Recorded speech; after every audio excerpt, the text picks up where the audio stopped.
안녕하세요. 3 그리고 4주의 일진사주 명리학 제312강 시작하도록 하겠습니다. 오늘은 양력으로 2019년 9월 14일이고요. 음력으로는 2019년 8월 16일입니다. 오늘 명식은 기해년, 개유월, 갑인 1이 되겠고요. 오늘의 일진, 갑인이 되겠습니다.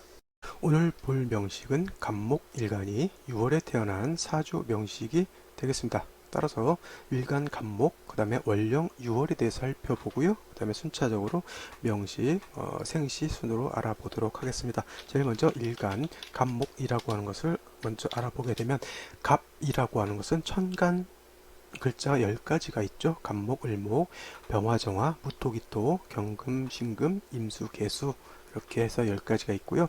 이것을 그래서 10가지가 있는 천간 이렇게 표현해서 십천간이라고 하죠. 십천간 10가지가 있다. 이렇게 글씨가 써집니까? 오늘은 자, 십천간이고요. 지지는 12가지가 있다서 12지지라고 이렇게 표현하죠. 십천간, 12지지. 자, 그래서 십천간에는 바로 말씀드렸던 갑을명정, 무기경신, 임계가 있겠고요. 갑이라고 하는 것은 십천간 중에서 제일 먼저 나오는 것이 이 갑입니다. 그래서 갑목일간 자체가 우두머리죠. 우두머리. 천간 중에서는 쉬운 말로 저희가 대빵이라고 하고요. 요즘 이제 중고등학생들에서 학교에서 이제 저희 때만 해도 짱 먹는다 그랬거든. 제가 우리 반 짱이다 이렇게 했는데 요즘 아이들은 이제 짱이라는 표현을 안 하고 이렇게 대가리라는 표현을 쓰더라고요. 대가리. 제가 우리 반 대가리, 쟤는 우리 학교 대가리, 쟤는 저쪽 학교 대가리에서 대가리끼리 이렇게 싸움질한다 뭐 이렇게 표현을 하더라고요. 근데 언어기 때문에 좋은 건 아니고요. 하여튼 뭐 어떤 짱이 더 표현이 좋긴 한데, 자, 갑목이라고 하는 것은 십천간 중에 짱이고요. 뭐 요즘 아이들 원래 말대로 대가리에 해당이 됩니다. 그래서 이 갑목이라고 하는 것은 제일 먼저 나오기 때문에 두령 기질, 우두머리 기질이 있고요. 나름대로 보스 기질이 있는 것이 또 갑목입니다. 갑목이라고 하는 것 대개 보면 양목이라고 하죠. 양목. 음양으로 나눠 봤을 때 양에 해당이 되는 것이고요. 그 다음에 음양 오행으로 놓고 봤을 때 목에 해당이 되는데, 이러한 갑목이라고 하는 것은 대림목이라고 표현해요. 다시 대림목. 대림목이라고 하면 건설에서 건설이 아니라 대림, 큰 숲을 이루는 나무죠. 나무. 숲을 이룰 때는 풀도 있고 잡초도 있고 야생초도 있고 여러 가지가 있는데, 그 안에 이제 숲을 이루기 위해서는 풀만 있으면 숲을 이룰 수가 없죠. 그거는 그냥 뭐 잔디밭이죠. 따지고 보면 잡풀, 이런 잡풀밭인데, 큰 숲을 이루기 위해서는 큰 나무가 있어야 되잖아요. 그 안에는 소나무라고 하는 것도 있겠고요. 그죠? 그 다음에 대나무는 좀 그렇고, 편백 나무라고 하는 것도 있고, 그 다음에 뭐 예를 들면 뭐가 있을까요? 미류나무 같은 것도 있을 수가 있겠고, 전나무도 있을 수가 있겠고, 아 참 이거를 우리 저 강원도 지역에서는 나무를 갖다가 난구라고 이렇게 표현하는 것을 제가 또, 이게 사투리죠. 난구 괜찮은 것 같아요. 대난구, 소난구 해서 이 갑목이라고 하는 것은 큰 숲을 이루는 난구로서 소난구라든가 편백난구 같은 이런 큰 나무를 이렇게 의미한다라고 합니다. 저희 어머니께서 고향이 강원도 분이시라 제가 알고 있습니다. 이거는. 그래서 이 나무라고 하는 것에 해당이 되는데, 원래 갑목이라고 하는 것은 큰 나무잖아요. 하늘을 향해서 쭉쭉쭉쭉 뻗어 올라가는, 그리고 향천성이 있다라고 표현을 하는 것이고요. 그 다음에 옆으로도 어떻게 돼요? 굵직굵직하게 이렇게 자라나는, 옛날 한 500년 된 성황당에 있는 그런 큰 나무들 같은 거 볼 수가 있잖아요. 드라마라든가 전설의 고향 같은 때 보면 진짜 성황당에 있는 큰 나무 같은 경우는 하도 오래돼 가지고 나무가 한 뭐 둘레가 장난이 아닙니다. 그런 것도 다 갑목에 해당이 되죠. 원래 갑목이라고 하는 것은 이렇게 곧게 크게 뻣뻣하게 자라는 나무이기 때문에, 원래 갑목의 목적은 동량지목으로 쓴다라고 하는 용도가 있어요. 동량이라고 하는 것은 우리가 그지들이 깡통차고 동량지라는 것이 아니라, 뭐 큰 건물을 지을 때 마루대라든가 용마루를 하는 개념 제가 잘 모르겠어요. 뭐 주춧돌 위에 큰 기둥 같은 거, 내지는 들보라든가 대들보 같은 거, 옛날에 집을 지을 때 이 나무 가지고 다 집을 지었기 때문에 큰 기둥, 큰 버팀목 같은 경우를 다 이 갑목이라고 하는 큰 나무 가지고 했어요. 그래서 갑목이라고 하는 것은, 원래 목적이라고 하는 것은 이렇게 동량지목으로서 큰 궁궐을 짓는다거나, 내지는 큰 사찰 같은 거, 큰 대궐, 옛날 대가댁들 뭐 백척, 뭐 백간 뭐 이렇게 해가지고 기둥과 기둥 사이가 뭐 100개가 넘으면 안 된다 이렇게 뭐 그런 제한도 있었다라고 하죠. 그 100개가 넘어가면 그거는 임금의 집만 그렇게 지을 수 있다 해서 사대부는 그 기둥과 기둥을 그걸 해가지고 100개 이하로 이렇게 조절을 했다라고 하는 그런 말도 있는데, 하여튼 이 간목이라고 하는 것, 그러한 동량지목으로서는 목적이 원래 간목의 목적입니다라고 이렇게 말씀드릴 수가 있겠고요. 그렇다고 해서 간목이라고 하는 것도 나무이기 때문에, 나무 즉 경상도 말로 경상도 강원도 말로 나무이기 때문에 꽃을 피우고 잎을 피우고 하는 목적도 없지 않아 있습니다. 예를 들어서 뭐 봄에 피는 목련이라든가 뭐 매화라든가 이런 것도 꽃을 피우긴 하죠. 그래서 이런 나무들 같은 경우도 꽃을 피우긴 하지만 원래 꽃을 피우는 목적은 간목이 아니라 내일 하게 될 을목이라고 하는 것이 이건 질환 화초 같은 것이기 때문에, 같은 목이라 하더라도 을목은 동량지목으로 쓰기보다는 이렇게 꽃을 아름답게 피우는 목적으로 쓰는 것이고요. 간목 같은 경우는 이렇게 꽃을 피우는 목적보다는 원래 본연의 목적은 동량지목으로서 작벌을 해서 기둥으로 쓰는 것이 원래 간목의 목적이다 그랬고, 동량지목으로 쓰기 위해서는 그냥 써서는 안 되고 반드시 도끼라든가 요즘 같으면 전기톱 같은 걸로 해서 베어야 되잖아요. 그래서 경금이라고 하는 칫살과 정화라고 하는 그러한 관성이 있어야지만, 정화 불을 시뻘게 달궈서 나무를 벨 도끼 같은 것을 잘 만들어야죠. 도끼를 깔끔하게 날카롭게 만들어서 그 도끼 가지고 간목을 만들게 되면 정화, 경금, 간목이 서로 간에 어떻게 돼 용도가 같이 있게 되죠. 정화는 금을 다스리는 용도가 있는 것이고요. 그 다음에 경금은 목을 작벌하는 용도가 있는 것이고, 그 다음에 다시 간목이라고 하는 것은 정화라고 하는 꽃을 피우는 그런 목적 내지는 불을 피우는 그런 목적이 있는 것이죠. 그래서 정화, 경금, 간목은 뗄래야 뗄 수 없는 아주 돈독한 중마지구 같은 그러한 관계다 이렇게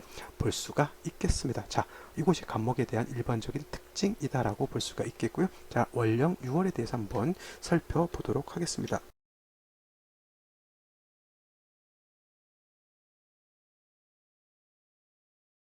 자, 간목이 태어난 월령 6월이라고 하는 그런 계절이죠. 자, 6월은 가장 중요한 거 가을이라고 하는 건 이제 다 아시겠고요. 금왕절이라고 하는 거죠. 금이 6월에 태어나게 되면 가장 왕에서 이때가 제왕지에 해당이 됩니다. 그 반면에 금이 왕해지면 왕해질수록, 이거 시소와 같은 거예요. 어렸을 때 시소 다 봤죠? 한쪽이 내려가게 되면 한쪽은 올라가게 돼 있고요. 한쪽이 또 올라가게 되면 반대쪽은 내려가 있는 것이, 그것이 당연한 뭐 이치겠죠. 그래서 금이 왕해지면 왕해질수록, 즉 시수의 한쪽이 내려가면 내려갈수록 한쪽은 가볍다라고 하는 뜻이죠. 금이 6월에 태어나서 무겁다라고 하면 반대쪽에 있는 것은 가벼울 수밖에 없는 겁니다. 그래서 6월이라고 하는 것은 금이 제왕지에 해당이 되면, 금이 극하는 것은 목에 해당이 되죠.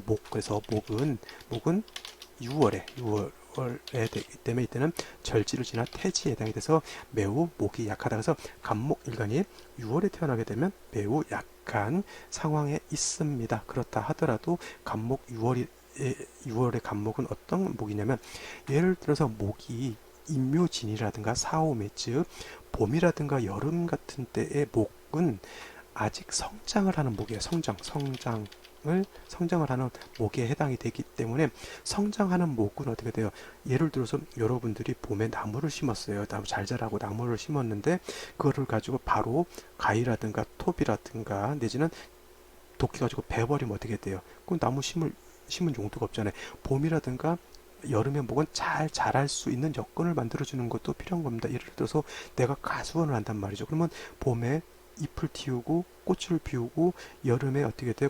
꽃과 잎이 무성해지면서 꽃은 없어지면서 열매가 맺잖아요. 그래서 여름까지 쭉 자라다가 열매가 과실에 실해지면 가을 되면 어떻게 돼요? 그 과일을 이제 전지를 해서 잘라버리게 되죠. 잘라야지만 결실을 거두는 것이니까, 바로 그와 같아요. 간목이라고 하는 것은 봄, 여름에는 성장을 하는 목이란 얘기고, 가을에 이르게 되면 성장을 다 마친 목이라고 하는 것이죠. 그래서 간목이 신유월에 태어나게 되면 이거는 성장을 다 마친 목이기 때문에 이때는 간목을 작벌할 수가 있겠고요. 필요 없는 가지는 전질할 수가 있는데, 봄, 여름 같은 경우에는 자라나는 목을 쉽게 이렇게 뭐 경금을 들이댈 수는 없죠. 물론 간목이 춘절이나 하절이라 하더라도 매우 왕할 때는 경금으로서 필요 없는 것은 잘라낼 수는 있겠지만, 이때는 성장을 하는 목이기 때문에 어떻게 돼요? 수라든가 화 같은 것으로 인해서 따뜻하게 해주고 물을 많이 주게 되면 나무가 자랄 수 있지만 가을의 목은 성장을 하지 않습니다. 이때는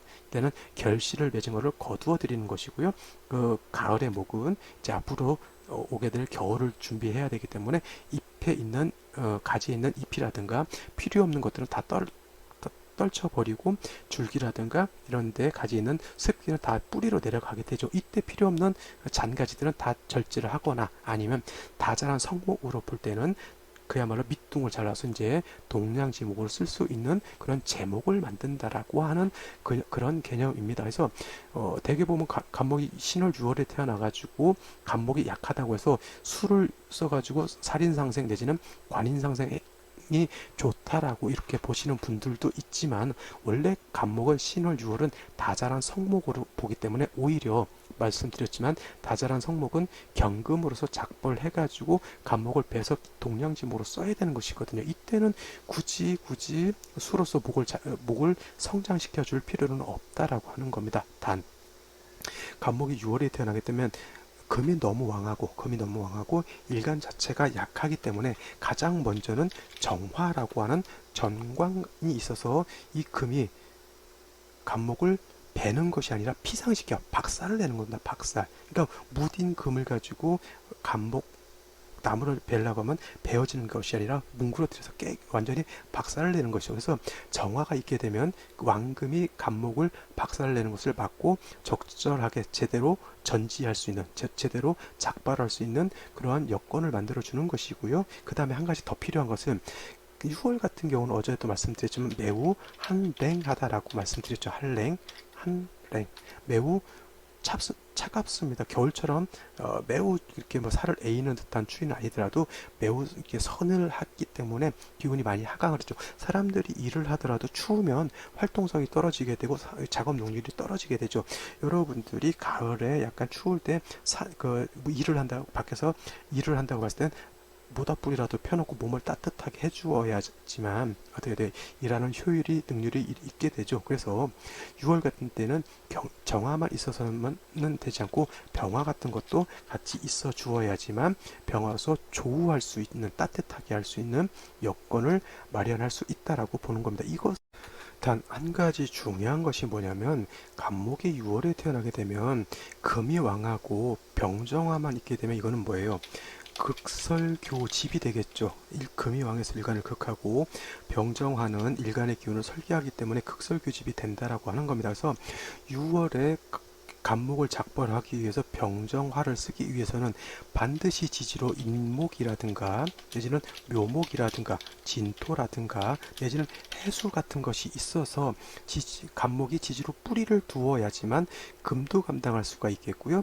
식신상관인 병정화도 감당할 수가 있다라고 하는 겁니다. 지지로 뿌리가 없으면 이건 단순히 극설교집이 되기 때문에 간목으로서의 용도가 전혀 나타나지 않는다라고 볼 수가 있겠죠. 이런 경우 만약에 지지로 간목이 뿌리가 전혀 없다 이런 경우에는 쉬운 말로 그냥 수로서 그냥 이거는 작벌에서 용도로 쓰는 것이 아니라 이것은 그냥 수로서 약간 간목을 오히려 생조해 주는 그런 것으로 가야지 이게 간목 일간의 뿌리가 전혀 없다라고 하는 건 뭐예요? 하다못해 간목이지만 이름은 간목이지만 모양새는 진짜 보잘것없는 뿌리 약간 그냥 뭐 쌀이대 같은 거 정도밖에 없겠죠. 이거 뭐 배다가 써봤자 어디다 쓰겠냐고 이런 건 오히려 그냥 관인상생 내지는 살인상생으로서 그냥 간목을 생쥐해 줄 수밖에 없는 것이고요. 간목을 동량지목으로 쓰기 위해서는 반드시 지지로 좀 인목, 묘목 이렇게 뿌리가 있어야지만 간목이 좀 아름드리 큰 나무가 될 수 있다는 얘기죠.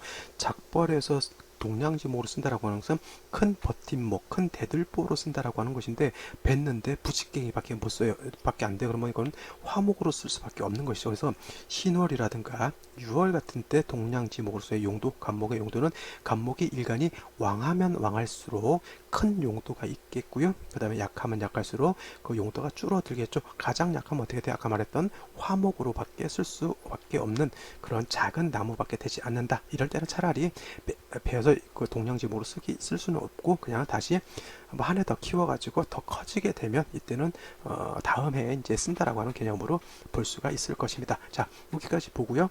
명식, 그 다음에 생시를 한번 순차적으로 보도록 하겠습니다.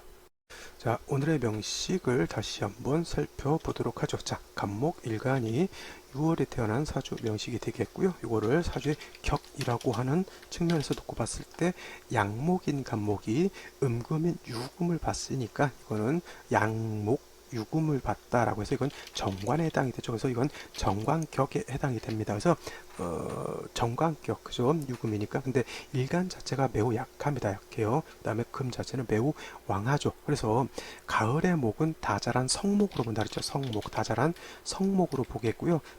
아직 자라고 있는 나무는 생목으로 이렇게 보게 되는 거예요. 그래서 성목이냐 생목이냐에 따라서 생목은 아직 크는 나무이기 때문에 금을 함부로 써서는 안 되는 거고요. 가을의 목은 성목으로 보기 때문에 어떻게 됩니까?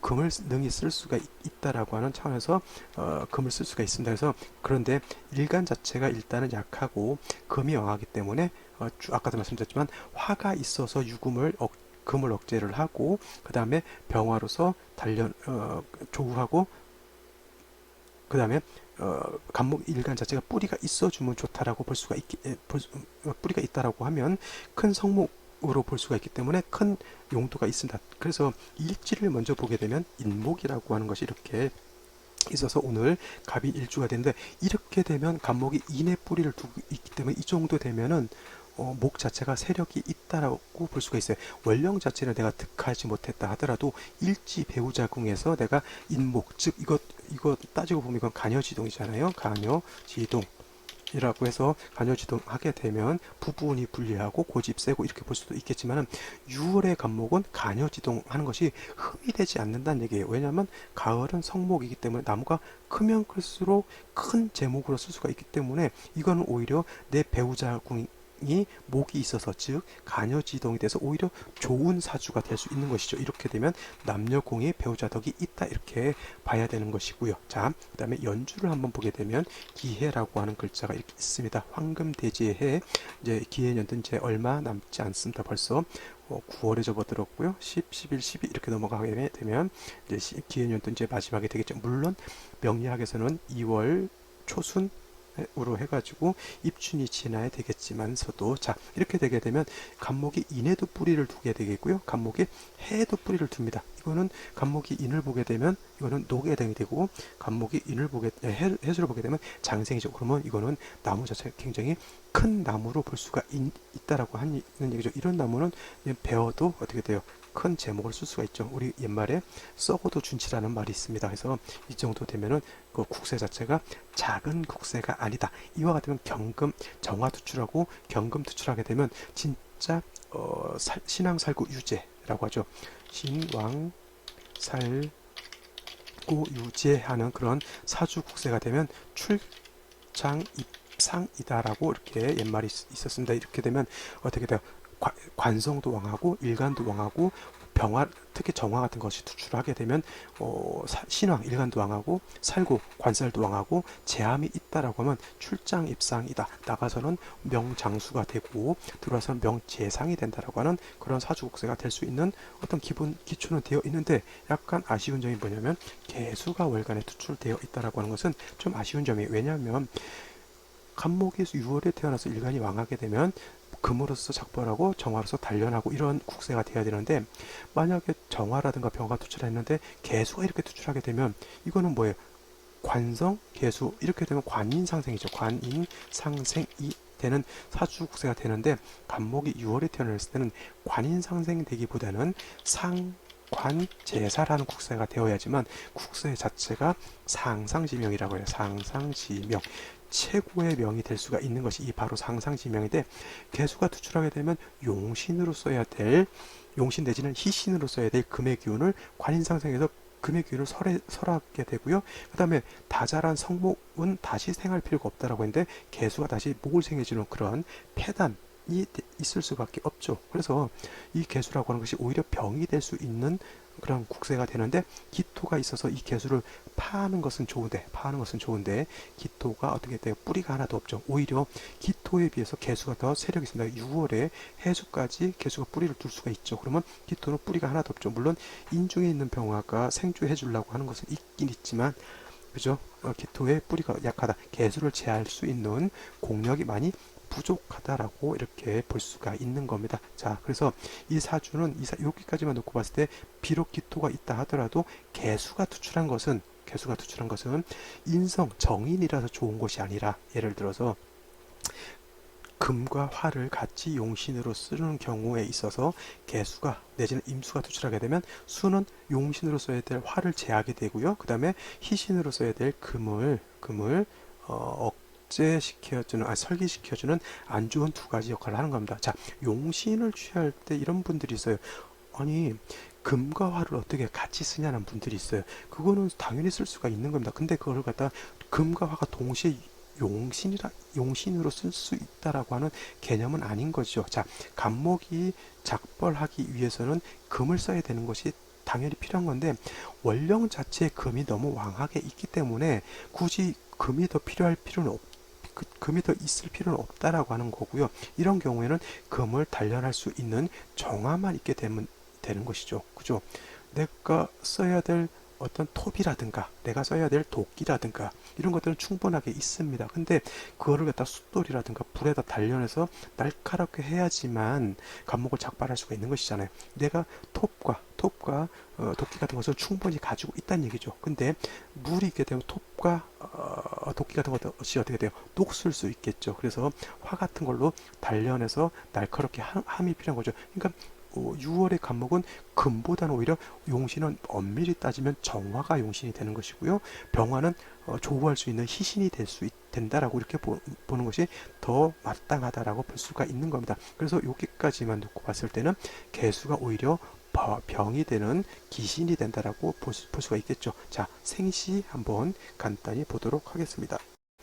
자, 생시 제일 먼저 갑자시를 한번 보죠.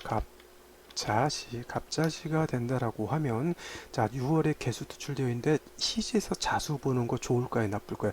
이 경우에는 자수는, 해수 같은 경우는 그나마 그냥 통근이라도 할 수 있다라고 보지만, 자수는 통근의 개념이 아니잖아요. 오히려 개수의 뿌리가 된다라고 하면 오히려 금을 무력하게 만드는 역할밖에 할 수 없겠고요. 그 다음에 정화 자체는 없기 때문에 금을 단련할 수 있는 용도는 없지만 인중병화로서 조우할 수 있는 그런 공력은 있거든요. 근데 이 개수가 투출되어 있어서 문제가 되는 상황에서 자수가 있다라고 하면 이거는 뭐예요? 개수의 뿌리가 돼줄 수 있기 때문에 오히려 이거는 자수를 받다라고 하는 것은 좋지 않다라고 볼 수가 있는 거고, 간목이 시간에 있는 것은 크게 나쁘지 않습니다. 이것은 오히려 개수의 기운을 설기 내지는 간목이 있게 되면 기토를 기토를 제할 필요는 크게 없지만, 이렇게 간목이 있다라고 하는 것은 6월에 간목이 약할 때 인해 통근한다 하더라도 방신 내지는 방주하는 것이기 때문에 나쁘진 않지만, 어떠냐, 시지에서 자수를 본 것만큼은 좋은 것은 아니다라고 이렇게 볼 수가 있겠죠. 그 다음에 병인시를 한번 더 보죠.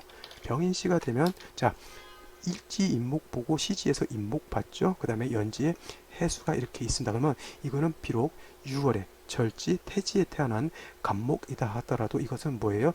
매우 왕성한 그런 성향을 갖죠. 원령을 득하지 않았기 때문에 신왕이라고 하는 것은 아니겠지만 이거는 신강한 사주에 해당이 됩니다. 그래서 신월 6월에 이렇게 간목이 신강하면 반드시 금으로서 작벌하고 동령지목으로 써야 되는 것이죠. 역시나 개수가 투출한 것은 큰 문제가 될 수 있는 것이고요. 그 다음에 정화가 없는 것도 약간 좀 아쉬운 그런 점에 해당이 됩니다. 단 병화가 투출되어 있기 때문에 가을에 한량한 그러한 국세를 조우하는, 따뜻하게 해주는 그런 용도는 있기 때문에 사주 자체가 나쁜 사주는 아닙니다. 그죠? 아니지만은 이거는 결코 간목으로서 용도가 크게 나타난다라고 볼 수는 없다. 이렇게 보면 될 겁니다. 그렇다고 병인시가 나쁘다는 것은 아니고요. 자, 마지막으로 하나만 더 보죠.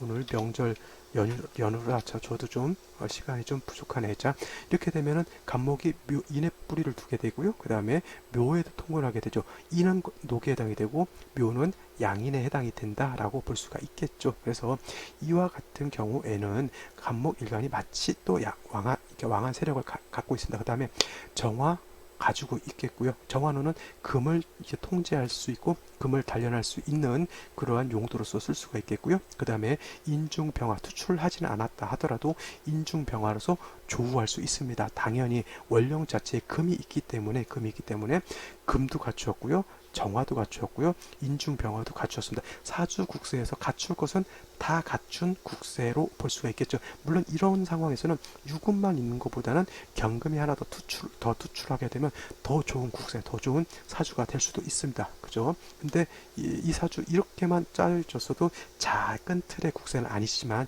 역시 개수가 투출되어 있는 것, 역시나 이것이 못내 아쉬운 점입니다. 개수가 투출되어 있다라고 하면 이 기토가 능히 얘를 제해주면 좋겠지만은 기토가 뿌리가 없기 때문에 얘를 제하는 공력이 좀 부족하다라고 하면 개수의 공력이 예를 들어서 유의 생주를 받고 해수의 뿌리를 둬서 공력이 예를 들어서 100이라고 하면 기토가 능히 제할 수 있다라고 하면 저 개수가 정화를 파하는 힘이 많이 떨어질 것인데 기토가 능히 제하기가 어렵기 때문에 정화로서의 공력이 100으로서의 발휘가 안 되고 저거는 정화로서의 공력이 좀 많이 떨어지게 되겠죠. 뭐 60, 50 정도로.